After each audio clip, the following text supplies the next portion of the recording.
மகா கந்த சஷ்டி விரதம்க்கு 2025 நான் already 2 video share பண்ணியிருக்கேன். ஃபர்ஸ்ட் வீடியோ என்ன அப்படின்னா எத்தனை வகையான விரதங்கள் இருக்குது, அதை என்னென்ன எப்படி எப்படி கடைப்பிடிக்கணும் அப்படிங்கிறத பற்றி ஒரு வீடியோ கொடுத்துருக்கேன்.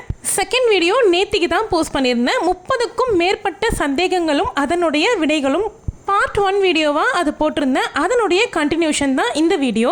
இப்போ நீங்கள் பார்த்துட்ருக்க வீடியோ கிளிப்பிங்ஸ் வந்து லாஸ்ட் இயர்னுடையது. கந்த சஷ்டி விழாவினுடைய கடைசி நாளான நிறைவு நாள் பூஜையை தான் இப்போ நீங்கள் பார்த்துட்ருக்கீங்க. நான் வாய்ஸ் ஓவர் மட்டும் இப்போ கொடுத்துட்ருக்கேன்.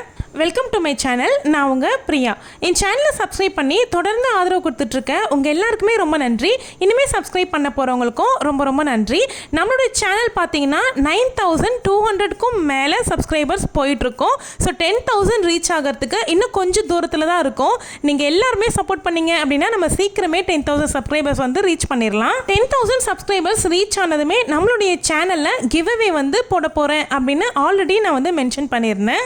அந்த கிவ்அவேல என்ன கொடுக்க போகிறேன் அப்படின்னு பார்த்தீங்கன்னா முருகருடைய வேல் தான் கொடுக்க போகிறேன். பியூர் பிராஸால் ஆன முருகருடைய வேல் வந்து 10 பேருக்கு கிடைக்க போகுது. ஸோ வந்து நீங்கள் சேனலை இன்னும் சப்ஸ்கிரைப் பண்ணல அப்படின்னா இப்போவே சப்ஸ்கிரைப் பண்ணிக்கோங்க. இப்போ நம்ம சந்தேகங்களை பார்த்துடலாம். நேற்றுக்கு வந்து கலச தேங்காய் பற்றியும் அதில் இருக்கக்கூடிய நீரை பற்றியும் சொல்லி தான் நான் வீடியோவை முடிச்சிருந்தேன்.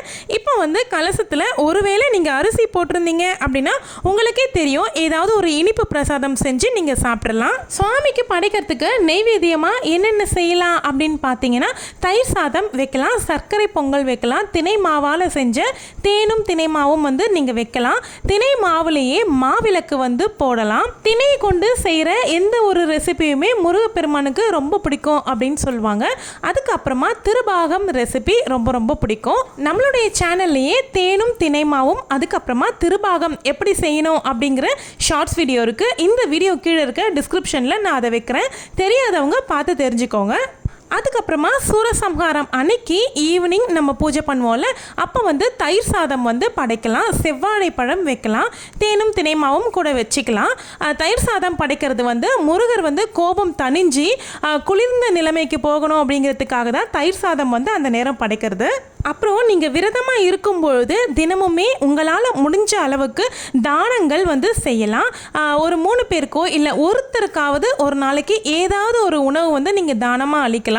பறவைகளுக்கு, எறும்புகளுக்கு இந்த மாதிரி கூட நீங்கள் தானம் அளிக்கலாம். நம்ம ஒரு வேண்டுதல் வச்சு விரதம் இருக்க நேரத்தில் யாருக்காவது தானம் கொடுக்கும்பொழுது அவங்களுடைய வாழ்த்து நமக்கு பரிபூர்ணமாக கிடைக்கும். விரத நேரத்தில் காலை மாலை விளக்கேற்றுவோம்ல, அந்த விளக்கேற்றுற நேரத்தில் முருகருக்குரிய மந்திரங்கள் வந்து பாராயணம் பண்ணுங்க.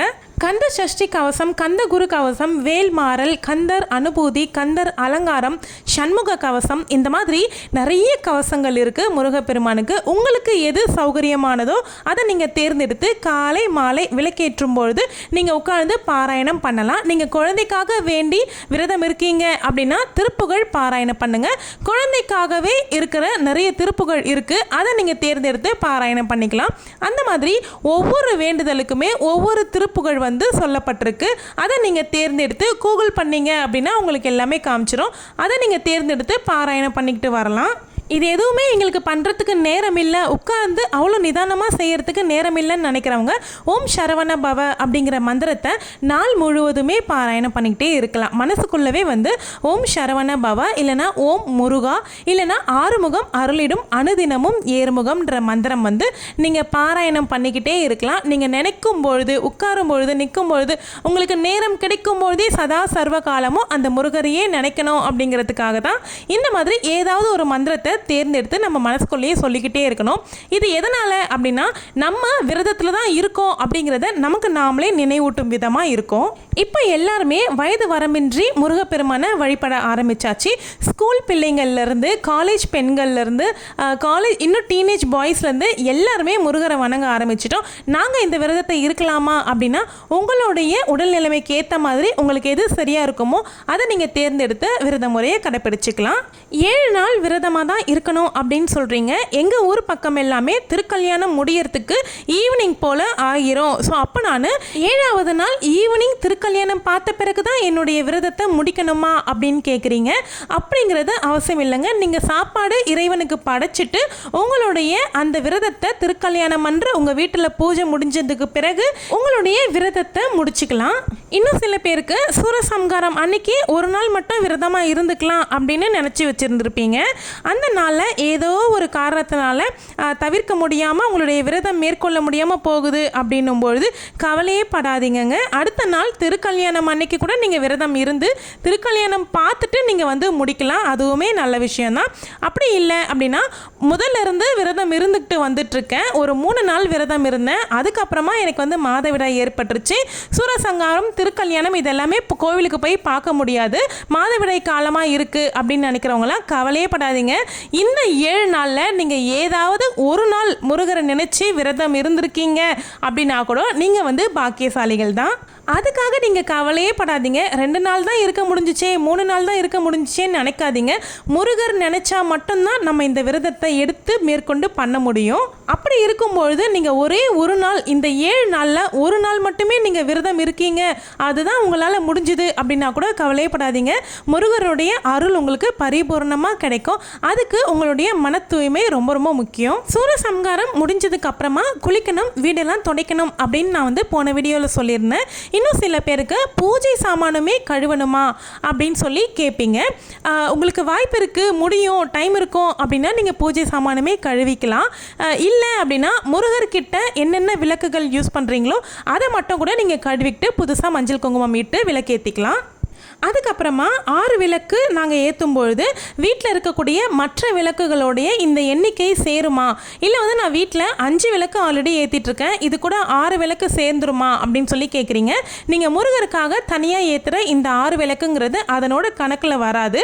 அது கூட சேர்த்து நீங்கள் இரட்டைப்படையாக வருது அப்படின்னா கூட நீங்கள் கவலைப்பட தேவையில்லை. இந்த விளக்குகள் வந்து தனியாக ஏற்றிக்கோங்க. இதுக்கும் அதுக்கும் நீங்கள் கன்ஃபியூஸ் ஆக வேணாம். அப்புறம் மிளகு விரதம் இருக்கணும் அப்படின்னு நினைக்கிறவங்களுக்கு வரக்கூடிய பொதுவான சந்தேகம் தான் இது. மிளகு வந்து ஒவ்வொரு நாளைக்கு ஒவ்வொரு மிளகாக அதிகப்படுத்திக்கணும் அப்படிங்கிறது எல்லாருமே சொல்லுவோம். அப்படி ஒவ்வொரு நாளைக்கு ஒவ்வொரு மிளகு ஏற்றும் பொழுது மறுநாள் 2 மிளகுன்றதை நாங்கள் வந்து பிரித்து காலையில் ஒரு மிளகு ஈவினிங் ஒரு மிளகுன்னு சாப்பிடலாமா, இல்லை வந்து காலையிலேயே 2 மிளகுமே சாப்பிட்றணுமான்னு கேட்குறீங்க. அந்த நாள் ஆரம்பிக்கும் பொழுது நீங்கள் வந்து எத்தனை மிளகு, அது எத்தனாவது நாளோ அத்தனை மிளகு நீங்கள் காலையிலேயே சாப்பிட்றணும். மற்ற நேரங்களில் வந்து நீங்கள் தண்ணீர் மட்டும் குடிச்சிக்கணும், நிறைய தண்ணி குடிச்சிக்கோங்க. இந்த 7 நாளில் ஏற்றக்கூடிய விளக்கில் நீங்கள் ஒரு சொட்டாவது நெய் சேர்த்துக்கோங்க. இல்லை எங்களால் முடியும் அப்படின்னா நீங்கள் முழுமையாகவே நெய் விளக்கு ஏற்றலாம். இல்லாட்டி முருகர்கிட்ட ஏற்றுற விளக்கில் மட்டும் நெய் வந்து துளியாவது சேர்த்துக்கோங்க. நெய் விளக்குங்கிறது ரொம்ப ரொம்ப விசேஷம். திணை மாவில் செஞ்சு நீங்கள் விளக்கேற்றுறீங்க அப்படின்னா கூட நெய் விட்டு ஏற்றிக்கலாம். அந்த விளக்கு திணை மாவாலான இந்த விளக்கு வந்து என்ன பண்ணணும் அப்படின்னு சில பேருக்கு டவுட் வரும். ஒரு சிலர் வந்து அந்த விளக்கை வந்து சாப்பிடவும் செய்கிறாங்க, கடவுளுடைய பிரசாதம் மாதிரி அதை சாப்பிட்டுக்கிறாங்க. அப்புறம் திருக்கல்யாணம் அன்னைக்கு சுவாமிக்கு என்ன படைக்கலாம் அப்படின்னு ஒரு டவுட் இருக்கும். சூரசம்ஹாரம் அன்னைக்கு நான் சொல்லியிருந்தேன், தயிர் சாதம், அப்புறம் வந்து திணையாலான ஏதாவது ஒரு உணவு, செவ்வாழை பழம், இந்த மாதிரி பழங்கள் வச்சு கூட படைச்சிக்கலாம். திருக்கல்யாணம் அன்னைக்கு நம்மளுடைய முருகப்பெருமானுக்கு வள்ளி தெய்வசேனையோடைய திருமண வைபோகம் நடக்கும்ல.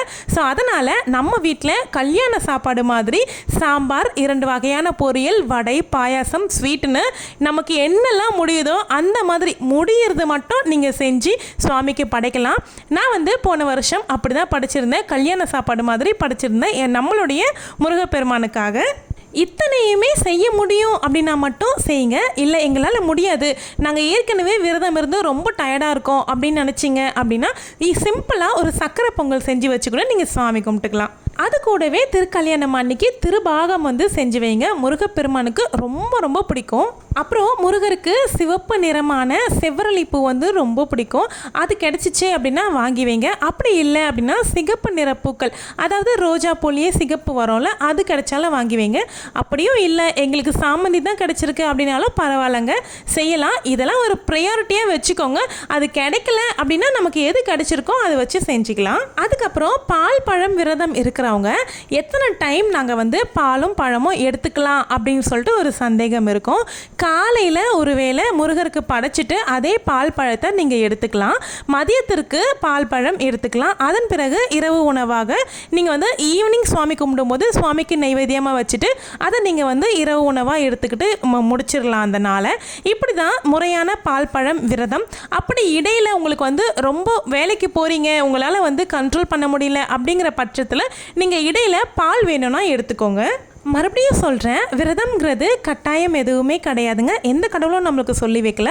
நமக்கு நம்ம விருப்பத்துக்கு ஏற்ற மாதிரி நம்ம உடல்நிலைக்கு ஏற்ற மாதிரியான விரதங்கள் வந்து நீங்கள் சூஸ் பண்ணிக்கோங்க. ஒரு ஆசையில் ஒரு ஆர்வத்தில் நீங்கள் சூஸ் பண்ணி ஆரம்பிச்சுட்டு அதுக்கப்புறமா முடிக்க முடியாமல் போகும்பொழுது உங்களுக்கும் மனசங்கடமாக இருக்கும். நிறைவேறாமல் போயிருமோ நம்ம வேண்டுதல் அப்படிங்கிற எண்ணமும் தோன்றிடும். நம்ம ஏற்றக்கூடிய விளக்கு வந்து எவ்வளோ நேரம் பூஜை அறையில் எரிஞ்சிட்ருக்கணும் அப்படின்னு சொல்லி சிலர் கேட்டிருந்தீங்க. நம்ம ஏற்றக்கூடிய விளக்கு வந்து ஒரு அரை மணி நேரத்திலிருந்து ஒரு 40 நிமிஷம் போல் எரிஞ்சிச்சு அப்படின்னாவே போதுமானது தான்.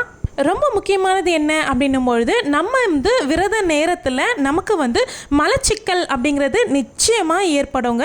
அதை தவிர்க்கிறதுக்கு நீங்கள் நிறைய தண்ணி குடிக்கணும். நம்மளுடைய உடம்பு உஷ்ணமாகாமல் நம்ம பார்த்துக்கணும். அப்படி நீங்கள் நிறைய தண்ணி குடிக்கும்பொழுது உங்களுக்கு மலச்சிக்கல் அப்படிங்கிறது ஏற்படாது.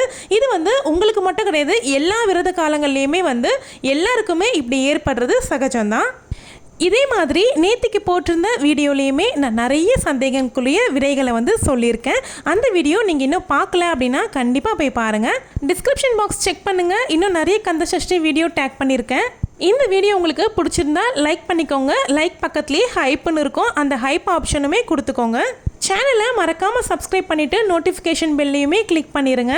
உங்களுடைய சந்தேகங்களையுமே கமெண்ட்டில் சொல்லுங்கள். அடுத்தடுத்து போடக்கூடிய ஷார்ட்ஸில் கிளியர் பண்ணுறேன். தேங்க்யூ.